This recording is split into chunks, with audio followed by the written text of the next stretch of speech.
प्रसिद्ध दार्शनिक स्वामी विवेकानंद जी ने कहा था, व्यस्त होना ही काफी नहीं है, व्यस्त तो चींटियां भी होती हैं। सवाल यह है कि आप किस काम में व्यस्त हैं। Hello hi good morning to everyone, welcome to my YouTube channel English with Shankar Bagi. Today rule number 21 and 22 we will complete it. So let's begin. Rule number 21. यदि हमारे पास सेंटेंस में सब्जेक्ट के रूप में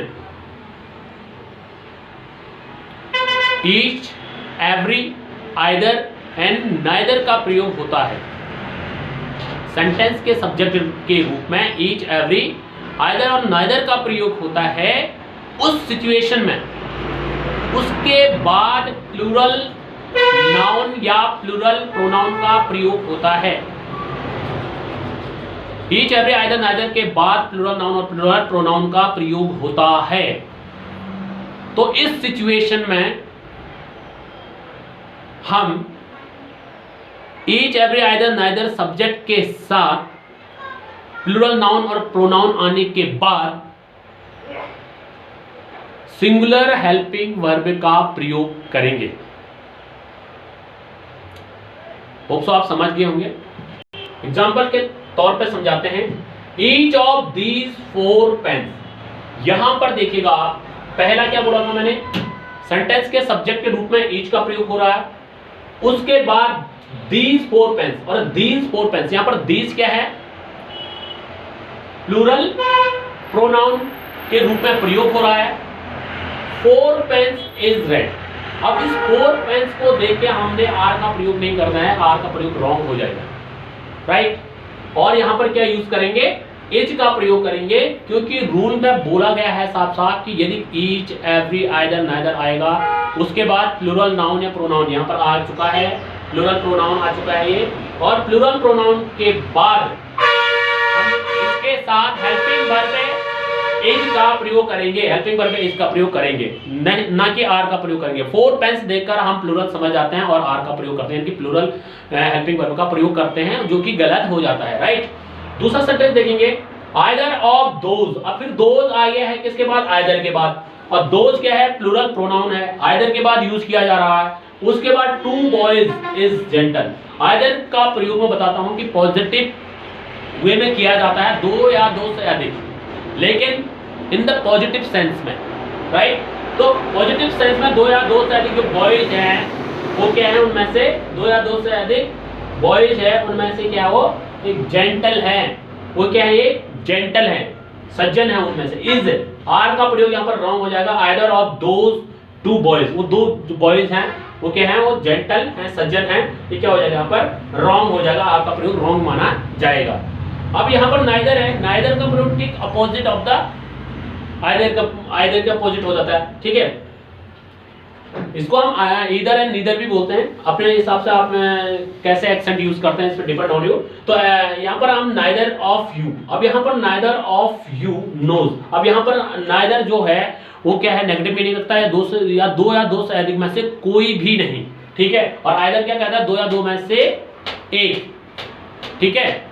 इनमें से 2 में से एक क्या है, जेंटल है। और यहाँ पर नाइदर क्या कहता है कि 2 या 2 में से कोई भी नहीं, ठीक है। क्या नहीं जानता है, इंग्लिश नहीं जानता है, दोनों में से। और ये सिंगुलर सब्जेक्ट इसके साथ प्रयोग किया जाएगा। और यहाँ पर हमने देखा है कि प्लूरल प्रोनाउन के रूप में प्रयोग किया गया है, और नो का प्रयोग क्या हो जाएगा, सिंगुलर सब्जेक्ट के रूप में किया गया, तो रॉन्ग हो जाएगा। फिर आगे देखना, नाइदर ऑफ दीज। अब यहाँ पर दीज क्या आ गया, प्लूरल प्रोनाउन आ गया। उससे पहले नाइदर का प्रयोग हुआ है, कोई भी नहीं है, 2 स्टूडेंट में से क्या लेबोरियस, मेहनती नहीं है कोई भी, ठीक है। तो इस क्या हो गया, सिंगुलर सब्जेक्ट हो गया, प्लूरल वर्ब क्या हो जाएगा, रॉन्ग हो जाएगा। 2 स्टूडेंट्स देख के हम प्लूरल वर्ब का प्रयोग कदापि नहीं करेंगे, क्योंकि हमको पता है कि 2 प्लूरल से पहले क्या आया है, प्लूरल प्रोनाउन प्रयोग हुआ है, और उससे पहले क्या यूज हुआ है, ईच, एवरी, आइदर, नाइदर में से कोई एक वर्ड यूज हुआ है एज ए सब्जेक्ट के रूप में। अब दूसरा देखते हैं, एक वन और देखते हैं, next one, each of them, उनमें से। देन क्या हो चुका है, प्लूरल प्रोनाउन यूज किया गया, किससे, किसके बाद किया गया है?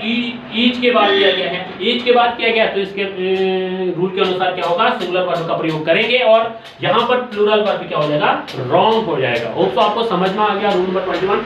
चलते हैं रूल नंबर 22 की तरफ। अब इसमें से हमारा जो ईच है, एवरी है, आइदर है, नाइदर है, 4 वर्ड है ना, इनके साथ क्या होता है? इनके साथ सिंगुलर वर्ब का प्रयोग सही होता है, प्लूरल वर्ब का प्रयोग नहीं होता है।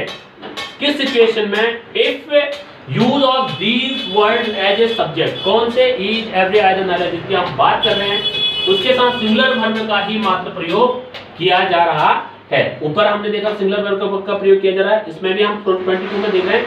लेकिन इस सिचुएशन में हम देखेंगे यहां पर थोड़ा सा डिफरेंशियल है। डिफरेंशियल क्या है? सिंगुलर काउंटेबल नाउन का डिफरेंशियल है। It means each, every, either, neither के बाद सिंगुलर काउंटेबल नाउन, एक सिंगुलर काउंटेबल हो जिसको हम गिन सकते हैं। ईच, एवरी, आइदर, नाइदर के बाद आएगा। ऊपर सिचुएशन क्या थी? ईच, एवरी, आइदर, नाइदर के बाद क्या आ रहा था? प्लूरल नाउन और प्लूरल प्रोनाउन आ रहा था। ये डिफरेंशियल था। सेकंड प्लेस पे और फर्स्ट प्लेस पे सब्जेक्ट के रूप में ईच, एवरी, आइदर, नाइदर का प्रयोग किया जा रहा था। उस सिचुएशन में यहां पर हमने क्या देखा? सिंगुलर सब्जेक्ट यानी कि काउंटेबल नाउन सब्जेक्ट, ठीक है, काउंटेबल नाउन के रूप में प्रयोग किया जा रहा था ईच के बाद। और क्योंकि यहाँ पर सब्जेक्ट क्या है? ईच, एवरी, आइदर, नाइदर है, उसके बाद क्या प्रयोग किया जा रहा है? सिंगुलर काउंटेबल नाउन का प्रयोग किया जा रहा है। उस सिचुएशन में भी हम क्या देखते हैं कि सिंगुलर वर्ब का ही प्रयोग करते हैं। तो इसलिए देखेंगे ईच के बाद क्या दिखा? सिंगुलर काउंटेबल बॉय दिखा।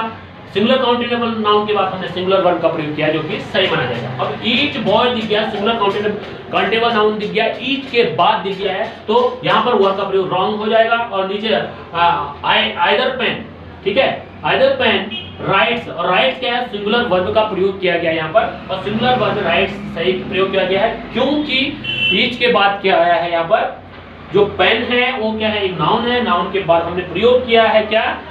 सिंगुलर काउंटेबल नाउन है। उसके बाद सिंगुलर काउंटेबल नाउन के बाद हम सिंगुलर वर्ब का ही प्रयोग करेंगे, ना कि प्लूरल वर्ब का प्रयोग करेंगे। ये रूल कहता है ईच, एवरी, आइदर और नाइदर का जो रूल है। और ये राइट जो है रॉन्ग हो जाएगा क्योंकि वहां पर प्लूरल वर्ब हो गया। और ईच के बाद पेन आया है, यानी कि ईच के बाद क्या आया है? सिंगुलर काउंटेबल नाउन आया है। उसके साथ हम प्लूरल वर्ब का प्रयोग तो कदापि नहीं कर सकते हैं, वहां पर हम सिंगुलर वर्ब का ही प्रयोग करेंगे। इसलिए राइट यहाँ पर क्या हो जाएगा? रॉन्ग हो जाएगा। राइट्स इज ए रॉन्ग, क्योंकि वो सिंगुलर काउंटेबल नाउन के साथ वर्ब की फर्स्ट फॉर्म का प्रयोग किया गया है, राइट, यानी कि सिंगुलर सब्जेक्ट का प्रयोग किया गया है, वर्ब का प्रयोग किया गया है। ये समझ में आपको आ गया होगा। तो दो रूल यहाँ पर बताया, ईच, एवरी, आइदर, नाइदर का प्रयोग बताया। ईच का प्रयोग क्या होता है?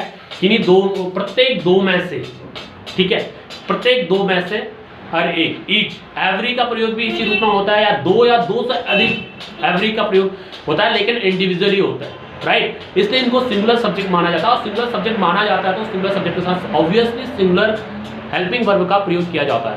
दूसरा रूल क्या बताया था?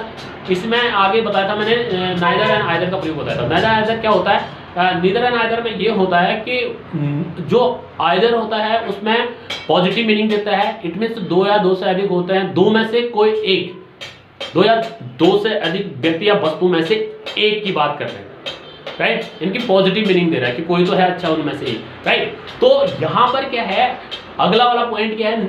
नाइदर है, जिसको हम नाइदर नीदर जो भी बोल सकते हैं आप अपने हिसाब से। तो नीदर का प्रयोग हमने किस रूप में किया है? नीदर जो है वहां पर हम देखते हैं नेगेटिव मीनिंग देता है, टोटली नेगेटिव मीनिंग देता है, यानी कि वहां पर भी क्या है, दो या दो से अधिक व्यक्ति या वस्तु हैं, उनमें से कोई भी नहीं अच्छा है। इस हिसाब से हम क्या कर सकते हैं, इसको समझ सकते हैं। तो होप तो आपको समझ में आ गया ईच, एवरी, आइदर और नाइदर का प्रयोग कैसे करना है, उसके साथ सिंगुलर सब्जेक्ट आना है या प्लूरल सब्जेक्ट आना है, यह आपको क्लियर हो चुका होगा। और जहां ईच एंड एवरी के बाद क्या आ रहे हैं, हेल्पिंग वर्ब आ रहे हैं, तो वहां पर हमने किस तरह से प्रयोग करना है। जैसे पहले वाले रूल में हमने पढ़ा था, ईच, एवरी, ईच के साथ हमने क्या किया था, सब्जेक्ट के रूप में प्रयोग होने के बाद हेल्पिंग व हैज का प्रयोग किया था। ईच हैज ए पेन लिखा था, ठीक है। ईच के बाद हमने सिंगुलर सब्जेक्ट ईच का प्रयोग करने के बाद सिंगुलर हेल्पिंग वर्ब का प्रयोग किया था, हैज का प्रयोग किया था। और यहाँ पर हमने सीधा सब्जेक्ट के रूप में काम किया था। और यहाँ पर ईच, इस रूल में थोड़ा सा अंतर लिया है कि ईच के बाद क्या आया है, ईच के बाद हमारे पास एक काउंटेबल, सिंगुलर काउंटेबल नाउन आया है। इतना अंतर आ गया है, लेकिन इतना अंतर आने के बाद लेकिन हेल्पिंग वर्ब में सेम टू सेम क्या है, सिंगुलर हेल्पिंग वर्ब का ही प्रयोग किया गया है, थोड़ा सा इतना अंतर है और बाकी सारे लगभग एक जैसे हैं। तो होप सो, आशा करते हैं कि आपको ये वीडियो अच्छी लगी होगी और आप मेरी वीडियो में हमेशा बने रहें और देखते रहें। Thank you and have a wonderful time to all of you.